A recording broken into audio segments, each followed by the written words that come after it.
Olá, nós estamos na Biblioteca Rui Barbosa do Sesc Ceilândia do Distrito Federal. E é exatamente deste local que teremos uma aula muito especial.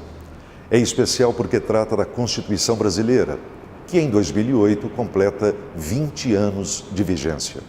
Eu gostaria que ao final dessa aula você tivesse entendido muitas coisas, inclusive por que a nossa Constituição é conhecida como Constituição Cidadã. Vamos lá.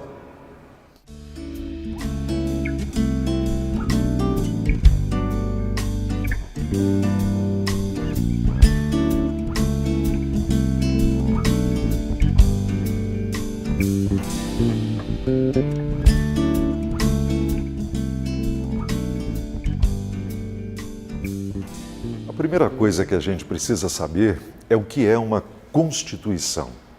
A Constituição é a lei maior de um país. Isso significa dizer que não pode haver nenhuma outra lei acima dela e, principalmente, nenhuma outra lei que se oponha a ela. A Constituição pode ser curta, como a dos Estados Unidos da América, como pode ser extensa, como a do Brasil. Independentemente do seu tamanho, o que vale é o que ela estabelece. E ela estabelece, em linhas gerais, como o país se organiza sob o ponto de vista político, econômico, administrativo, social, mas também mexe com a vida das pessoas. Estabelece as regras básicas da convivência dentro da sociedade, dizendo o que pode, o que não pode, o que está certo e o que está errado.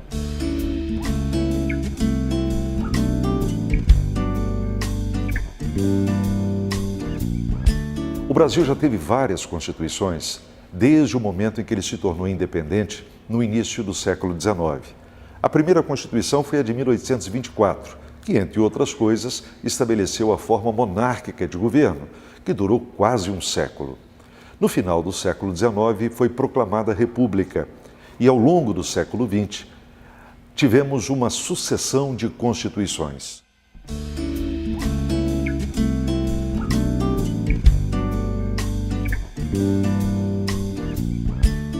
Nenhuma delas, no entanto, se compara com a Constituição de 1988 em relação a determinados aspectos que são fundamentais. Vamos tentar entender isso um pouco melhor. Em primeiro lugar, para a gente compreender o que essa Constituição de 1988 representa, é fundamental saber em que contexto, em que época, em que circunstância histórica ela foi feita. E aí temos a seguinte situação.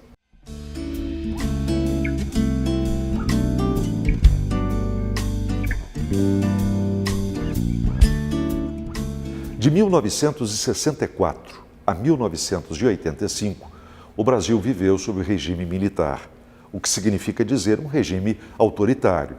Existiam leis, existia a Constituição, o poder legislativo funcionava, mas tudo de uma forma muito pequena, muito problemática, porque os poderes estavam concentrados no governo federal, que era comandado pelos presidentes militares.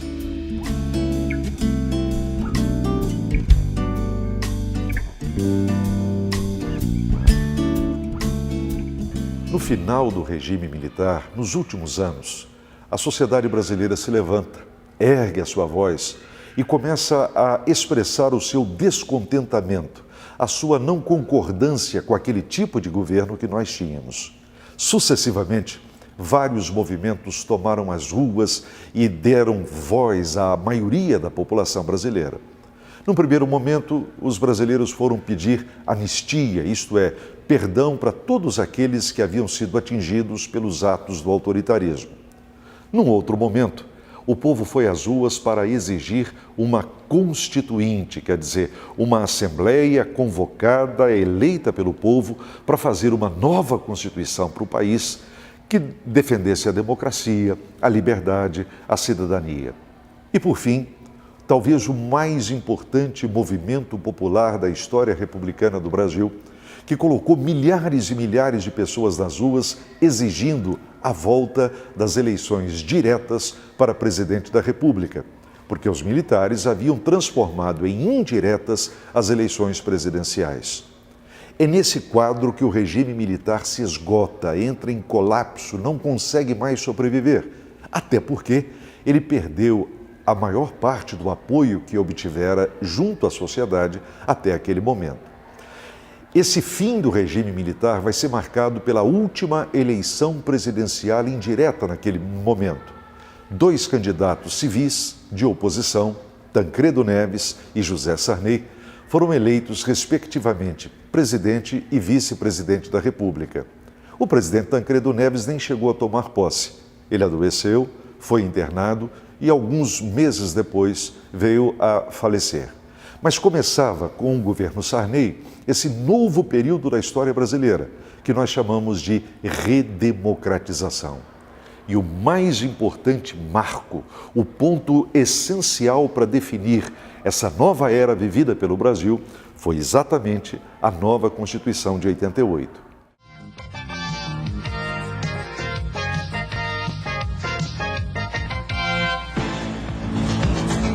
O Brasil tem nova Constituição.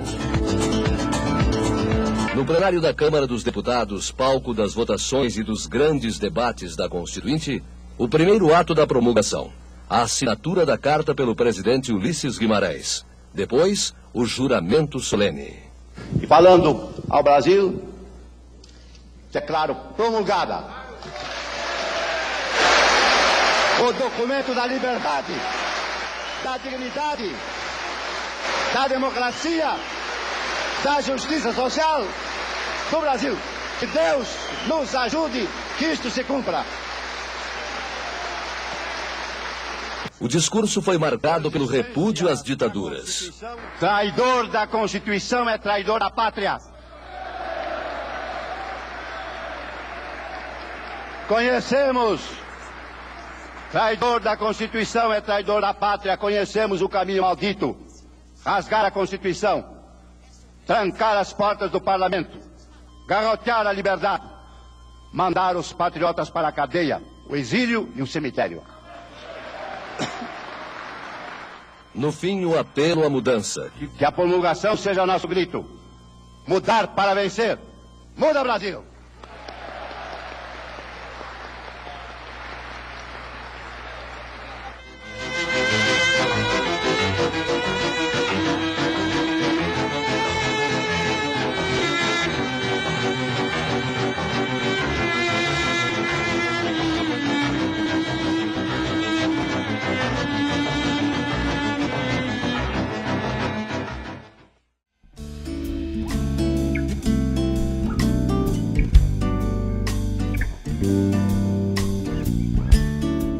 A Constituição Brasileira de 88 define a maneira pela qual politicamente o Brasil se organiza. Então ele é uma república, mais do que isso, é uma república federativa e é presidencialista. Será que você entende todos esses termos? Vamos lá. Por que o Brasil é uma república federativa? Porque ele é formado por um conjunto de estados, de municípios e do Distrito Federal. Esse conjunto é comandado pela União, que é representada pelo governo federal. Mas significa dizer que o Distrito Federal, os estados e os municípios têm uma certa margem de manobra, quer dizer, eles têm uma certa autonomia.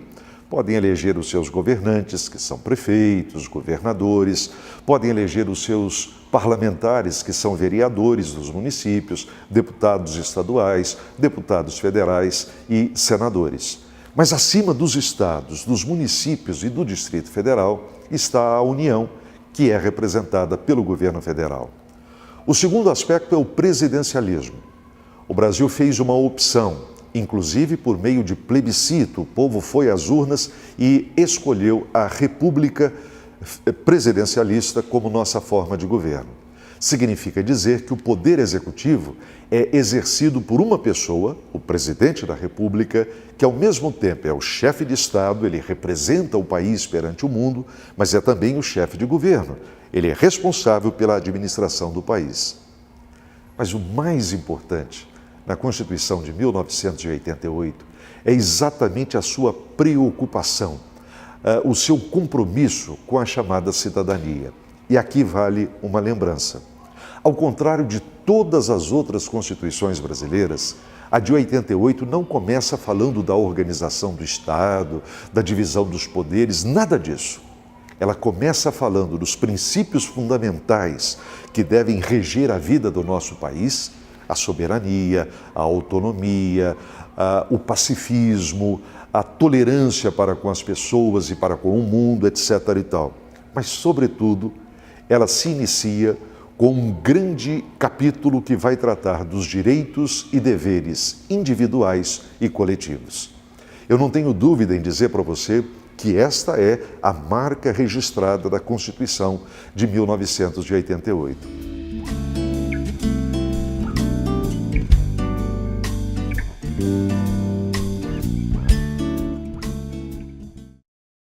Como é que ela foi feita?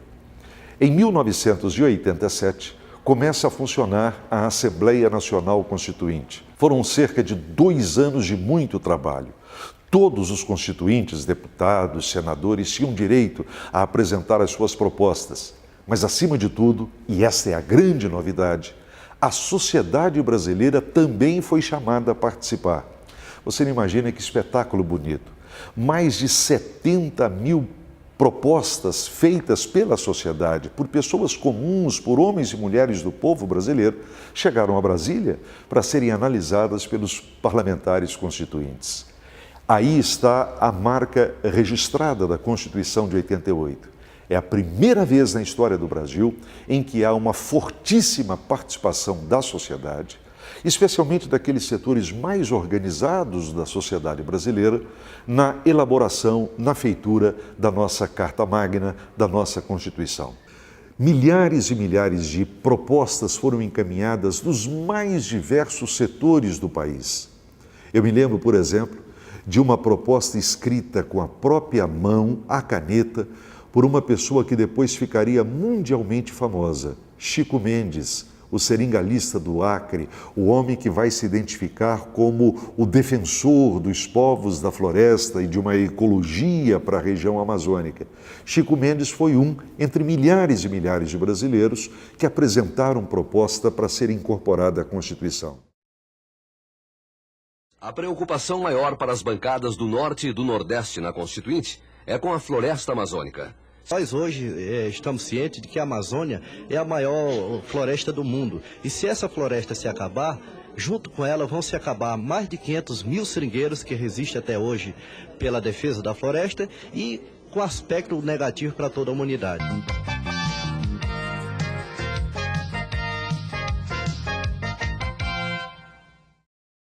Se você me perguntar qual é a característica que mais espelha, que mais traduz o espírito da Constituição brasileira, que agora completa 20 anos, eu lhe digo, é a cidadania.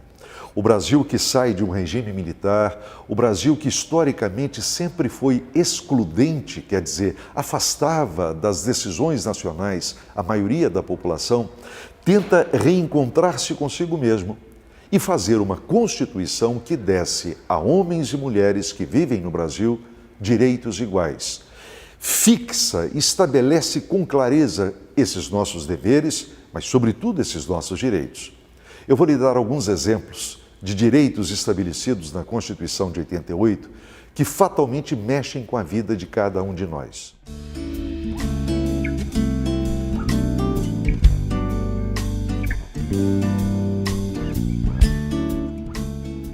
A casa é o asilo inviolável do cidadão. O que é que significa dizer isso? Segundo a Constituição, a nossa casa, a casa onde a gente mora, é o nosso grande abrigo. Durante o dia, por exemplo, só em 3 situações alguém pode entrar na nossa casa sem o nosso consentimento, sem a nossa autorização. Se alguém estiver cometendo um crime em flagrante dentro dela, se houver necessidade de apoio, de socorro, imagine, por exemplo, um incêndio que comece dentro da sua casa, ou por decisão do juiz, do Poder Judiciário. Fora disso, ninguém, absolutamente ninguém, pode entrar na sua casa sem consentimento. Outros exemplos. Ainda que a pessoa cometa um crime, ela jamais poderá ser alvo de tortura. Ela não pode sofrer penas degradantes, isto é, ela não pode ser humilhada perante a sociedade. Mas existem outros direitos igualmente importantes.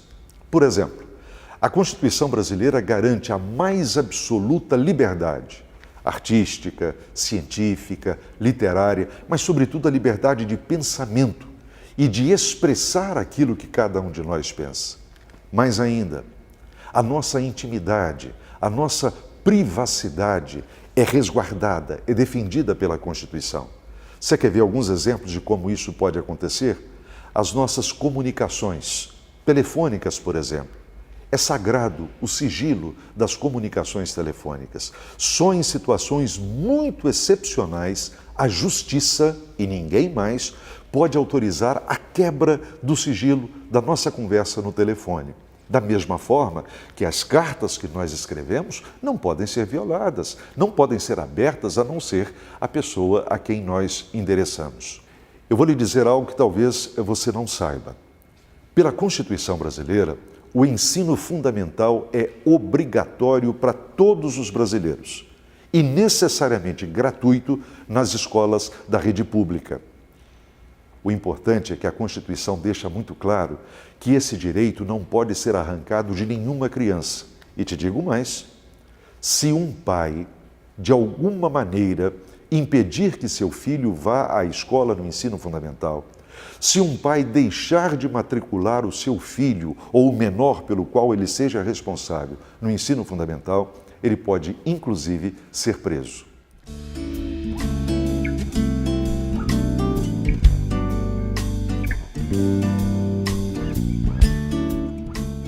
Vou lhe dar mais exemplos de como as normas estabelecidas na Constituição de 88 se transformaram em leis que mexem com o nosso dia a dia. Por exemplo, é a partir da Constituição de 88 que surgiu o Código de Defesa do Consumidor. O nome já diz tudo. É uma espécie de lei, um conjunto de normas que vão proteger o consumidor perante a indústria, perante o comércio, as atividades nas quais ele vai fazer algum tipo de aquisição. É a partir da Constituição de 88, por exemplo, que surge o Estatuto da Criança e do Adolescente, protegendo esses milhões de brasileiros menores de idade. Um outro caso é o da saúde.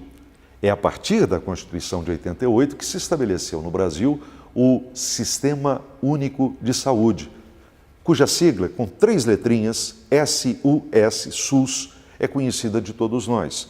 É isso que garante o atendimento gratuito em qualquer posto público, em qualquer hospital do Brasil e, quando não existe hospital público, na rede privada conveniada. Enfim, são garantias asseguradas ao cidadão brasileiro que a Constituição de 88 fez questão de estabelecer.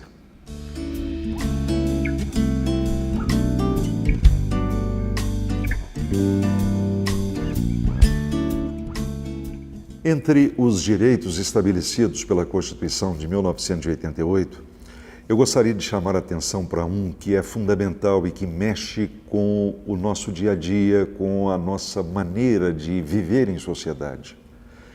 É a caracterização do racismo como um crime. Mais do que isso, um crime que é inafiançável e imprescritível. Você sabe o que significa isso? Em primeiro lugar, quem pratica o crime de racismo pode pagar por essa pena, inclusive na cadeia, em qualquer época da sua vida. Ou seja, nunca vai ter prazo de validade vencida esse crime.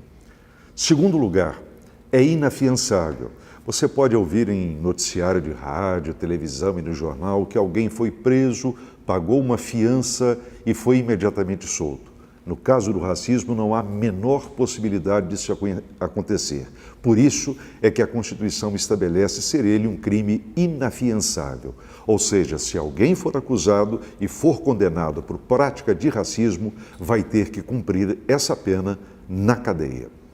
Outro ponto que eu acho que deve ser considerado é que uma Constituição vai ser boa se ela estiver antenada, se ela estiver ligada com o seu próprio tempo, com as condições da vida em que ela foi elaborada.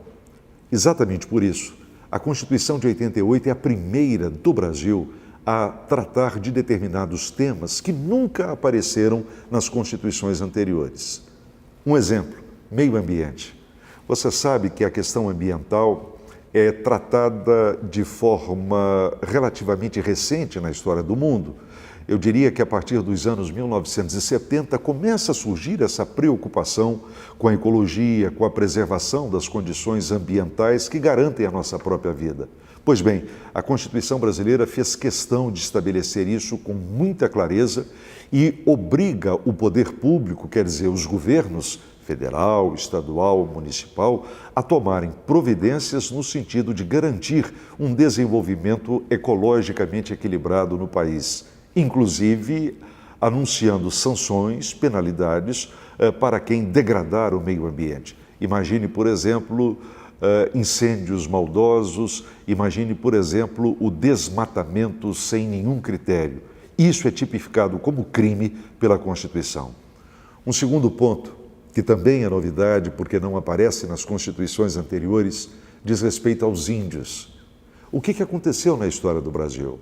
Quando o Brasil começou a ser colonizado pelos portugueses lá no século XVI, essa terra tinha dono e eram os povos, as chamadas nações indígenas. Com o processo de colonização, esses indígenas ou vão ser mortos ou vão ser afastados das suas áreas iniciais e vão se esconder para se proteger no interior do país, no centro-oeste, na região amazônica. Pois a Constituição de 88 estabelece os direitos desses indígenas.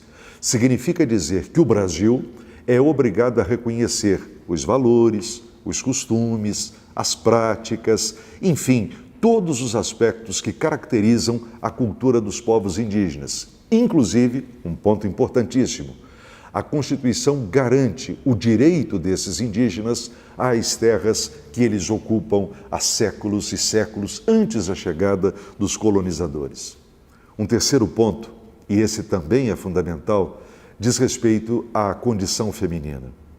Você sabe tão bem quanto eu que a história do Brasil foi marcada por um caráter bastante masculino. Em determinados aspectos, geramos uma sociedade bastante machista, pois a Carta de 88 faz questão de dizer que homens e mulheres são iguais, absolutamente iguais, em direitos e deveres. E diz mais, na sociedade matrimonial, que é aquela que surge com o casamento, deveres e direitos do marido são exatamente os mesmos deveres e direitos da mulher.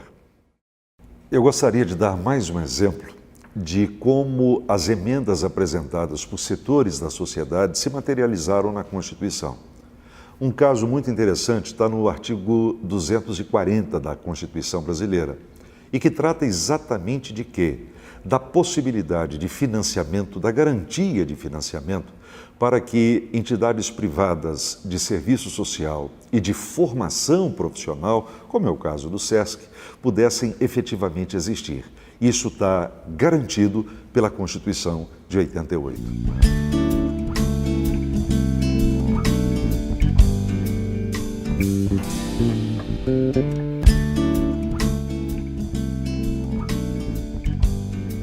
Você se lembra como é que nós começamos a aula? Eu disse que ficaria feliz se ao final do trabalho você efetivamente compreendesse por que a Constituição de 1988 é conhecida como Constituição Cidadã. Quem a batizou assim foi o presidente dos Trabalhos Constituintes, o deputado Ulisses Guimarães, que no dia 5 de outubro de 88, na hora em que ele promulga a Constituição, fez um belíssimo discurso. Nesse discurso ele disse que tinha nojo às ditaduras e que a Carta de 88 tinha compromisso com a liberdade, com a democracia, com a justiça social, com a cidadania. A gente se preocupou aqui em levantar alguns pontos da Constituição de 88 que mais claramente remetem a essa ideia de deveres e direitos de todos os cidadãos brasileiros. A essa altura, você deve estar me perguntando, professor, será que tudo isso que está na Constituição efetivamente se pratica? Será que tudo isso que a Constituição estabelece, na prática, acontece no Brasil? Não, nem tudo. É claro que o país mudou muito nesses 20 anos. É claro que ele melhorou muito nesses 20 anos.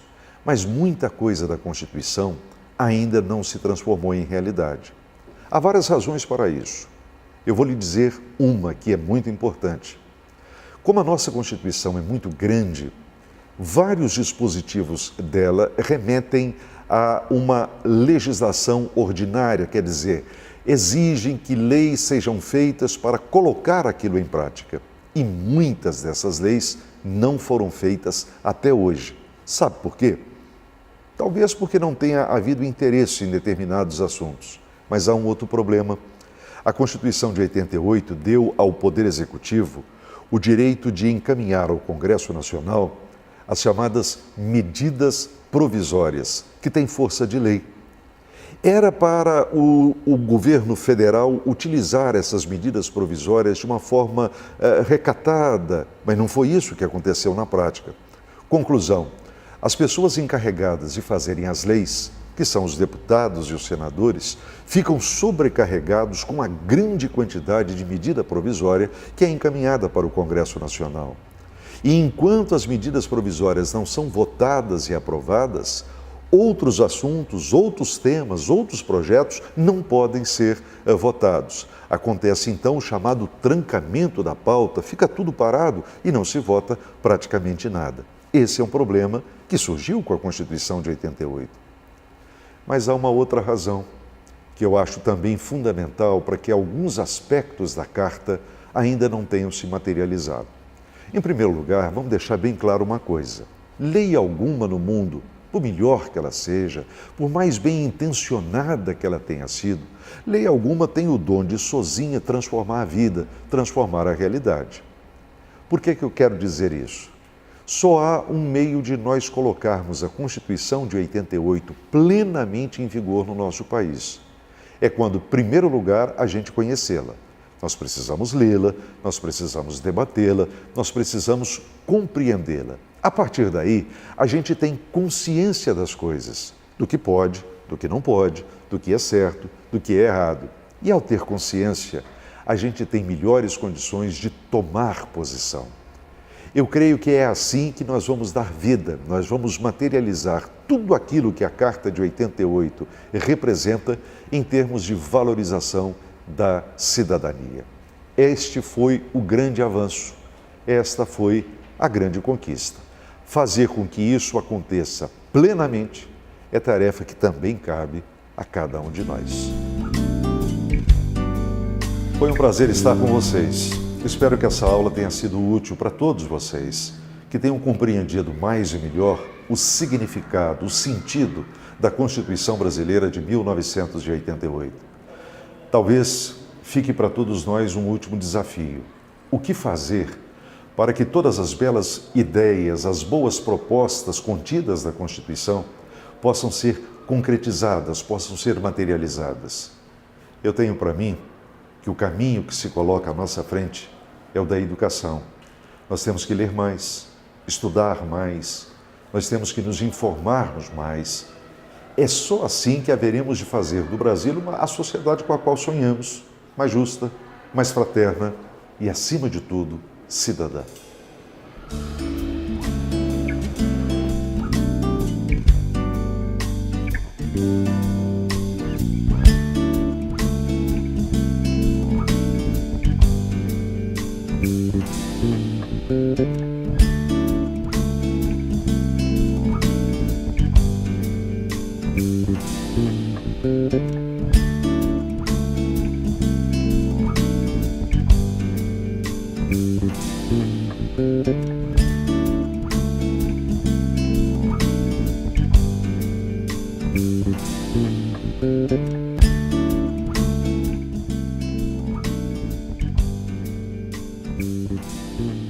Thank you.